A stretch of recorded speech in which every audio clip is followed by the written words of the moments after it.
बुढ़िया को सड़क पर सब्जी बेचते देखकर विनोद का दिल भर आया। वह उसके पास गया और बोला, दादी मुझे पहचाना? दादी ने गौर से उसका चेहरा देखा, फिर बोली, तू जगदीश ना, मकान में रहने वाला नया किराएदार है ना?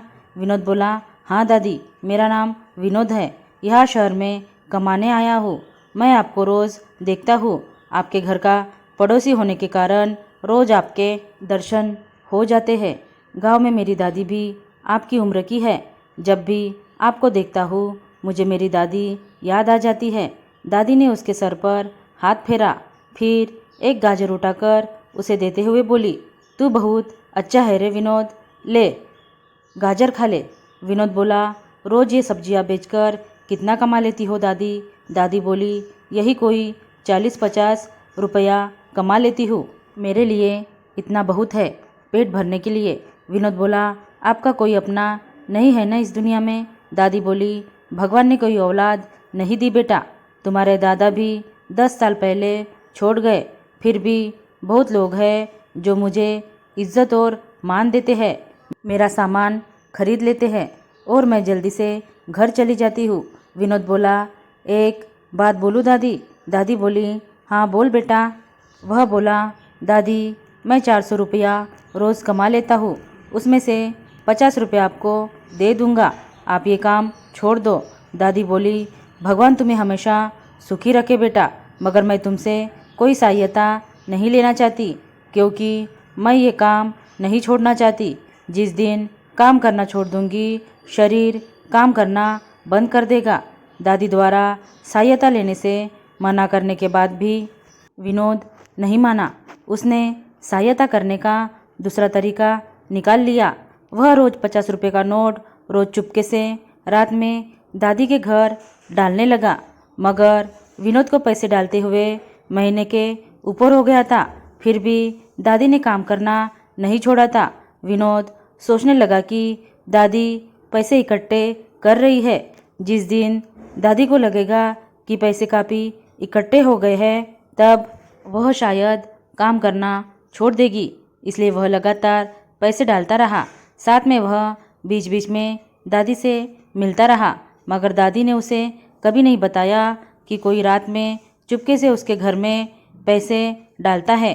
1 साल बाद विनोद अपने गांव जा रहा था कि दादी उसके मकान पर चली आई। फिर बोली, बहन की शादी पर घर जा रहे हो, इसलिए मेरी तरफ से भी कुछ शगुन के पैसे ले जाना। विनोद बोला, आप पैसे रहने दो दादी, आप तो सिर्फ अपना आशीर्वाद भेज दो, आपके आशीर्वाद से बहन का जीवन महक उठेगा। दादी एक पोतली विनोद को देते हुए बोली, मेरा आशीर्वाद इस पोतली में बंद है, अपने घर में जाकर खोलना। विनोद को कुछ संदेह हुआ तो उसने दादी के सामने ही पोटली खोल दी। पोटली में 50 के नोटों की 4 घड़ियाँ थी। विनोद दादी के घर में खुद के द्वारा डाले गए 50 के नोटों को तुरंत पहचान गया। फिर बोला, ये तो चीटिंग है दादी। दादी बोली, तू क्या समझता है, चीटिंग सिर्फ तू ही कर सकता है।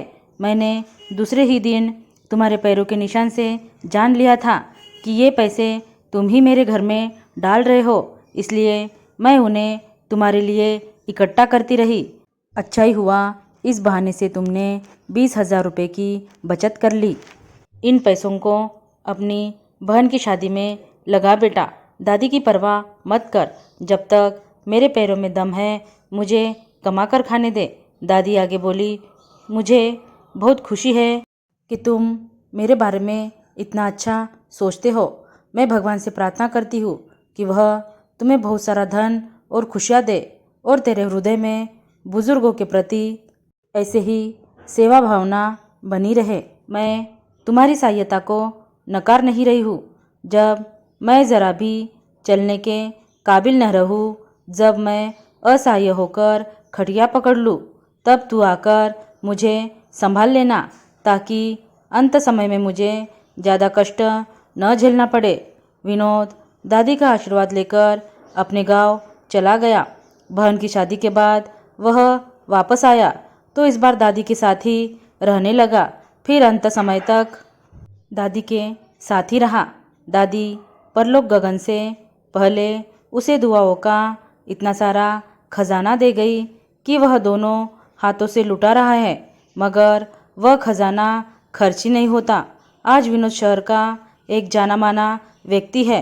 उसके पास पैसों की कोई कमी नहीं है। दोस्तों, बुजुर्गों के आशीर्वाद से बड़ा कोई वरदान नहीं होता, इसलिए हर बुजुर्ग का सम्मान करें, उनकी सेवा करें, उन्हें खुश रखने का प्रयत्न करें। अगर कोई बुजुर्ग सच्चे हृदय से आपको आशीर्वाद दे गया तो आप माला माल हो जाएंगे। धन्यवाद दोस्तों।